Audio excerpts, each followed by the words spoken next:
teman bicara tadi kita sudah ngeliat kasus-kasus yang memang nyata terjadi dan di mana di situ terlihat bahwa korban bullying mengakhiri hidupnya sia-sia dan ini semua dampak dari parahnya bullying itu sendiri dan besar banget impactnya ya tadi kita sudah lihat sendiri. Dan di sini di episode kali ini kita mau mengupas atau ngobrol sedikit mengenai pengalaman kita pribadi dan apakah di antara kita bertiga ada yang menjadi bullier atau pernah dibully. Dan kalau gue boleh tanya, pengalaman lo sendiri gimana nih Fahri? Kalau gue sendiri pernah menjadi keduanya, gitu. Menjadi korban dari suatu pembulian pernah, menjadi seorang pembuli juga pernah, gitu. Tapi kembali lagi sih itu membuat termasuk perjalanan hidup juga kali ya, dan juga termasuk pendewasaan diri, sehingga bisa menjalani hidup yang lebih baik gitu. Tetapi begini sih, memang yang namanya bully itu pasti membekas, pasti ada trauma tersendiri dari bully itu sendiri, yang mungkin sampai sekarang banyak yang masih merasakan sampai ke usia-usia dewasa, karena saya pun demikian, gue juga demikian gitu. Tapi seiring dengan bertambahnya waktu, gue semakin udah belajar tidak menghiraukan banyak omongan orang. Lebih kebal kali ya? Lebih kebal gitu. Lo berarti kan pernah jadi bullier dan pernah dibully. Nah kalau dibully itu lo dampaknya seperti apa di lo? Lebih minder gitu, malu, gak punya banyak teman gitu. Kayak mager untuk berbaur gitu, takut dibully lagi gitu. Nah pas lo jadi bullier, itu kenapa? Apa karena pembalasan dendam lo ketika lo dibully? Gantian nih giliran gue yang ngebully ini orang. Orang yang sama atau beda? Maksudnya lo membully yang lebih lemah lagi. Membully yang lebih lemah. Jangan dicontoh ya. Jadi itu jangan dicontoh ya. Mungkin kalau juga masih kecil kali ya. Kalau waktu dibulinya tuh masih kecil, jadi pembulinya udah agak gede, gitu. Udah berkembang gitu. Udah berkembang nih, gitu. Jadi dibully itu pokoknya umur SD lah gitu. SMP gue udah kebal, maksudnya udah banyak temen nih, gue udah bisa bergaul dengan banyak orang gitu. SMA gue juga demikian, sampai akhirnya di masa-masa SMA ini kan gue temenan sama temen-temen orang-orang badung-badung gimana gitulah ya gitu. Ketularan gitu. Ya kalian juga sama lah sebetulnya gitu. Siapa bilang? Apalagi kan teman sebangku gue juga hiperaktif lah gitu. Akhirnya ya udah gitu, ikut-ikutan aja sih sebenarnya kalau untuk jadi pembuli itu, bukan karena ngerasa sekarang gue udah kakak kelas nih, udah lebih punya power, enggak kayak gitu sih, tapi lebih mereka kan lagi ngelabrak, bahasa anak sekolahnya tuh ngelabrak ya, lagi ngelabrak adik kelas, aku ikut-ikutan gitu. Tapi memang tidak ada intention emang pengen balas dendam, ngebully balik. Enggak ada. Karena lingkungan, karena ikut-ikutan aja sih. Kalau untuk kayak gue dendam nih sama ini, gue harus kayak gitu juga, harus melampiaskan itu enggak kayak gitu. Tapi apa yang lo rasakan setelah ikut-ikutan membuli itu? Lebih condong kasihan sih sama orang yang feel sorry, karena untungnya gue nggak melakukan pembulian secara langsung ya, tapi memang cuman ikut-ikutan. Maksudnya ketika teman gue itu ngebully, gue tuh malah ngebela teman gue, bukan ngebela orang yang dibully. Nah, walaupun gue sendiri itu nggak secara langsung itu nggak ikut ngebulinya gitu. Oke, nah kalau lo sendiri Feb, lo pernah jadi pembuli atau pernah dibully? Dibully pernah. Jadi pembuli secara langsung gitu nggak pernah. Maksudnya kayak lebih ke teman sendiri sih kan, paling kayak ke lu atau ke Fahri atau pokoknya inner circle kita lah, bukan ngebully sih. Itu bercanda, kayak ngeceng-ngeceng, bercanda yang kayak gitu doang. Tapi kalau kayak jadi bully gitu nggak pernah. Tapi pas lo dibully sama seseorang yang memang sampai dia nggak ada ampun gitu dan lo juga nggak deket sama dia, iya, terus apa perasaan lo pada saat itu? macem-macem. Kalau tadi kan Dede kayak Fahri kayak lebih minder gitu untuk bergaul. Kalau lo sendiri? Kayak ngerasa apa namanya the end of the world kali ya. Kayak ya itu ngerasa kayak gue kayaknya nggak pantas ada di society. Gue kayaknya yang which is harusnya nggak boleh kan ada pikiran-pikiran seperti itu. Tapi kan pada saat itu kita masih sangat muda, masih belum apa namanya secara wawasan juga masih belum tahu banyak gitu, belum tahu kalau ada case-case seperti ini, ada momen seperti ini, occasion seperti ini, cara menghadapinya seperti apa gitu kan. Belum banyak dapat wejangan juga dari yang lebih bijak gitu kalau ada kondisi tertentu menghadapinya seperti apa gitu. Jadi kayak ya kalau yang tadi kita lihat secara cuplikan dari awal itu banyak yang akhirnya mengakhiri hidupnya karena dibully, ya relate banget. Memang secara apa namanya ya, secara nyata gue ngalamin itu gitu. Dibully itu dampaknya memang segitu hebatnya. I see. Walaupun buat si pembuli entah untuk kesenangan, untuk tujuan kesenangan, untuk lucu-lucuan, atau memang dia ingin apa namanya ya, bener-bener bikin yang dibully jadi ngedown gitu ya. Tapi apapun itu tujuannya, dampaknya buat si yang dibully tuh luar biasa. Menghancurkan banget ya, walaupun dia ini kan sepele, cuma main-main doang. Iya. Nah kalau gue pribadi sih, gue pernah dibully, lumayan sering dibully. Kalau untuk ngebully orang paling kayak lo tadi tuh, kayak ke temen deket sendiri, cuma ngecengin aja, karena dia juga ngecengin juga gitu, jadi cuma bercandaan. Kita ngecengin balik, karena kita juga tahu kan rasanya nggak enaknya kayak gitu. Jadi kita nggak mungkin nge-treat orang kayak gitu lagi gitu, apalagi total stranger, orang kita nggak tahu nggak kenal terus kita gituin gitu. Kalau balik lagi, kalau gue dampak di pribadi gue sendiri ketika gue sempat beberapa kali dibully pada masa kecil ya, ada yang ngatain gue item lah, ada yang ngatain gue anak bontot yang sangat manja, penakut dan sebagainya, sampai gue pernah dijauhin. Jadi kayak ada satu orang yang sebel sama gue, terus dia menghasut orang-orang lain, anak-anak lain untuk menjauhi gue, untuk tidak main, dan di situ sampai gue nangis gitu ya. Dan dampaknya di gue sih lebih kayak itu jadi api banget buat gue termotivasi. Lihat aja lo, awas lo gitu. Bales lo. Lebih balesnya kayak motivasi diri ya, kayak gue bakalan apalah suatu hari. Gue bakalan lebih jadi maju, apa, ya.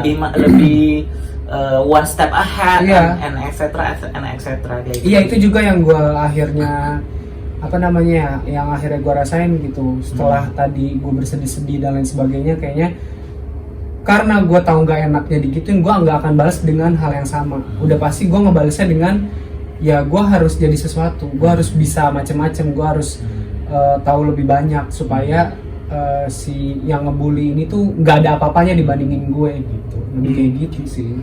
Kalau gue, karena gue waktu itu masih kecil ya, maksudnya emang gue tuh ngerasain pembulian tuh waktu usia kecil, waktu SD, karena semakin beranjak remaja tuh gue semakin kebal. Jadi waktu SD itu mungkin karena masih kecil, belum ada pikiran gue harus gak ada pikiran sejauh itu. Jadi waktu itu emang pikirannya cuman ya udah, gue itu di dunia ini berarti ya seperti yang mereka bilang, nggak berharga itu, yang gue ngerasain demikian. Terkonfirmasi ya, lo ya. Gitu ya udah deh, emang gue nggak berharga di dunia ini, buat apa gitu, sampai ya udah menjauh lah dengan teman-teman masa kecil tersebut. Cuman semakin beranjak remaja, gue makin yang namanya sering dibully, udah mungkin karena terlalu sering dibully, akhirnya hal tersebut udah menjadi suatu hal yang gue hiraukan gitu ya. Bahkan bukan cuma gue hiraukan lagi, kalau misalnya ada yang ngebully gue, ya udah gue panggil sayang gitu.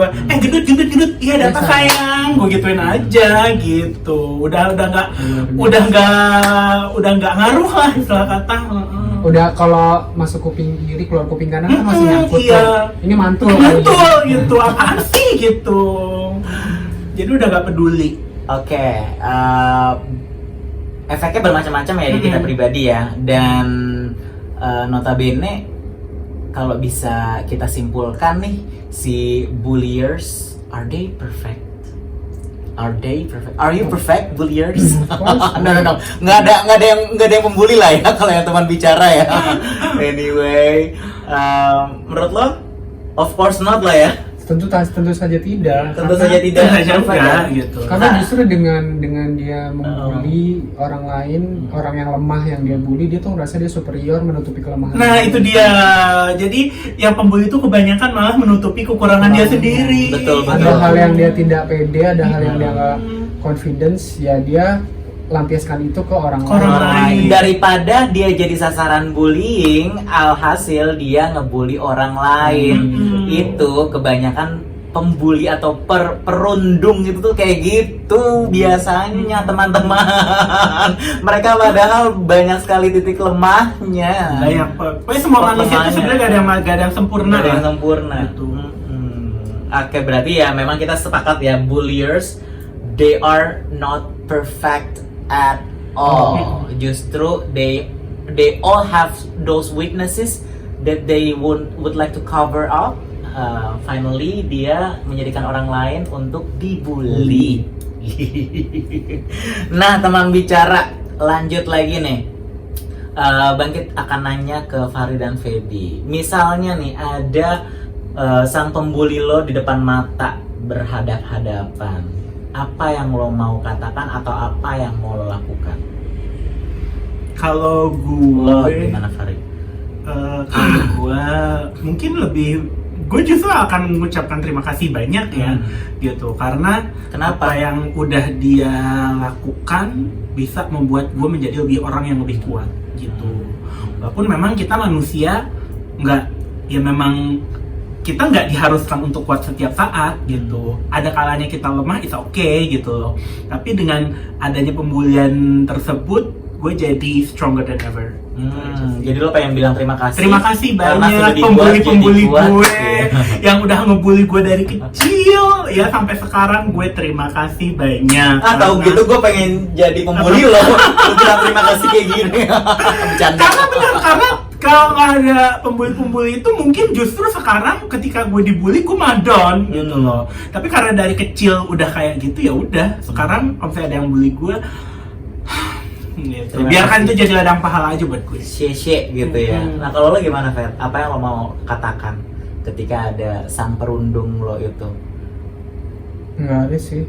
Maksudnya ya udah beberapa kali ketemu. No komen aja kayak tadi Sirat Asari ya.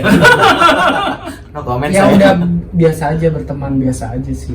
Maksudnya kayak nggak ada hal yang gua harus sampaikan di masa lalu. Berarti maksudnya kayak itu memang bekas sih. Tapi kan orang nggak perlu tahu. Iya. Atau dan pembuli juga berubah. Iya, dia sih lebih baik. Udah pasti lebih baik gitu. Jadi ya sudah, yang berlalu biarlah stay di masa lalu gitu. Yang kita pikirin sekarang dan ke depannya. I see. Nah, kalau ke teman bicara sendiri, ada nggak yang mau kalian sampaikan? Nanti kita masing-masing menyampaikan hal yang bisa mungkin menjadikan teman bicara yang mungkin masih dibully sampai saat ini untuk tetap stay strong and then stay healthy inside and outside. Apa kalau menurut Fahri? Kalau gua waktu itu melampiaskannya itu justru dengan mencari keinginan gue tuh apa sih gitu loh. Jadi gue nggak memperdulikan omongan orang nih. Jadi gue membuat gue malah fokus sama cita-cita gue, fokus sama keinginan gue, fokus sama apa yang pengen gue raih gitu. Jadi tidak memperdulikan omongan-omongan negatif dari mereka gitu ya. Gitu. I see. Nah kalau lo Fed, apa yang lo mau sampaikan ke teman bicara yang mungkin masih dalam situasi sedang dibully? Kalau kayak gue tadi ceritanya kan gue sedih, tapi nggak apa-apa kalian sedih. Hal sedih itu adalah hal yang manusiawi gitu. Lo boleh sedih, misalnya kalian mau menangis ya silahkan menangis sepuas-puasnya gitu, tapi jangan lama-lama.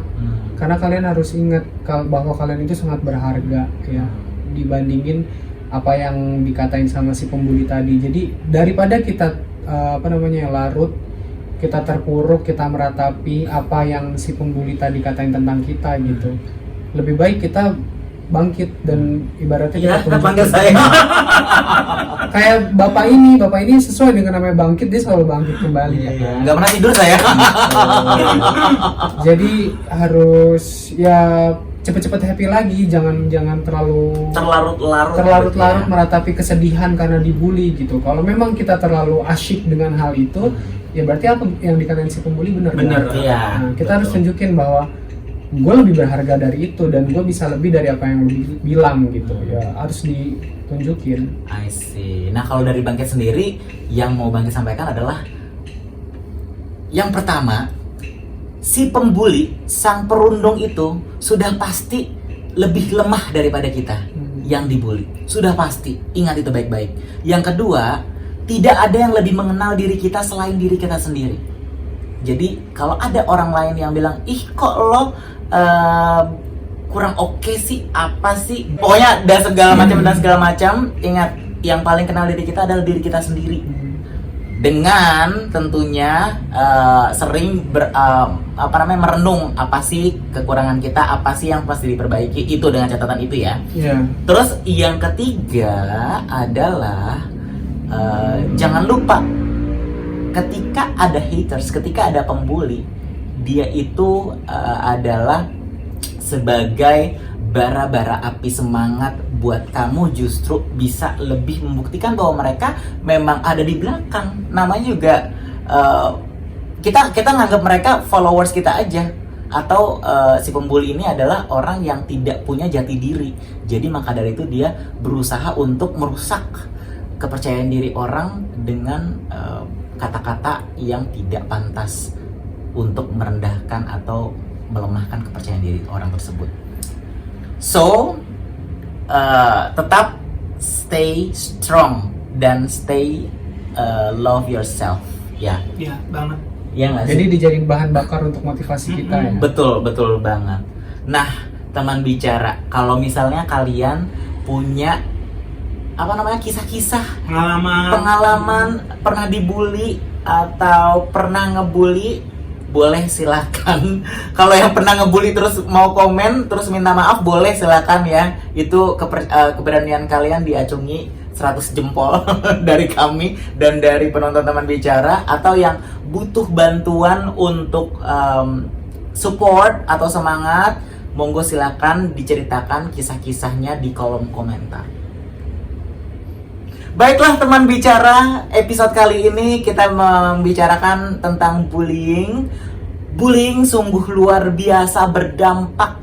Bisa berdampak buruk atau bisa berdampak baik. Tapi yang pasti kebanyakan adalah berdampak buruk. Jadi stop bullying dari sekarang. Kita di sini hidup di dunia ini untuk berkolaborasi, bukan untuk berkompetisi semata. Berkompetisi wajar, namun jangan lupa untuk berkolaborasi.